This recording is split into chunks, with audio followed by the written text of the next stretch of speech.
I used to work front of camera in TV and in radio, and through that I became one of the ambassadors for the Australian Thyroid Foundation. And I've been doing that for a very long time, like maybe about 15 years, I think. Yeah, I now work behind the scenes, but still in the industry. About 13, 14 years ago, I actually was diagnosed with papillary thyroid cancer. Pretty crazy story as to how that happened, actually. The TV show that I used to host, which was to do with Big Brother, I used to sit on a panel on the left-hand side and talk to the guys sitting on my right. And a doctor watching me on TV saw that when I turned my head, I had this like 1.5 inch tumor that kind of stuck out of my throat, and I had no idea it was there. So he, bless him, spent a whole year trying to get in contact with me to tell me to go to a doctor and get it checked. And then, look, long story, but condensed, the girl, one of the girls that I was on Big Brother with, happened to go into his surgery, and he recognized her and asked if she still speaks to me, which she did.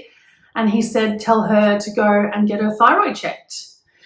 Now, I didn't even know where my thyroid was. I thought it was like up around my ears somewhere.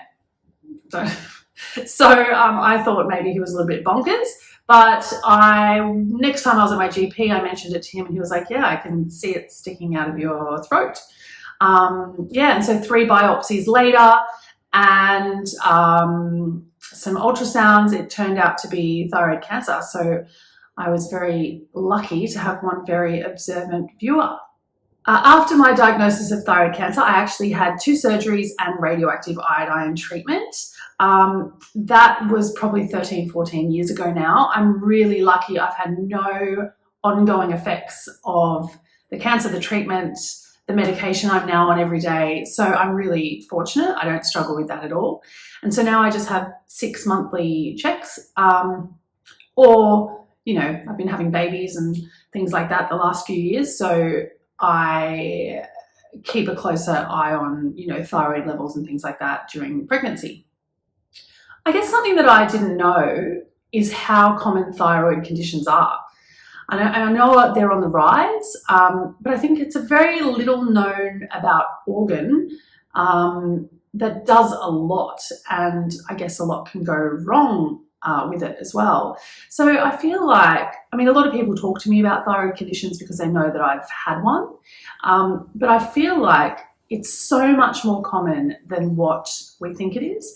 And, you know, you're constantly getting these messages to check your breasts and check your skin, which are amazing messages, but no one says check your neck. And that's a really important message to get across.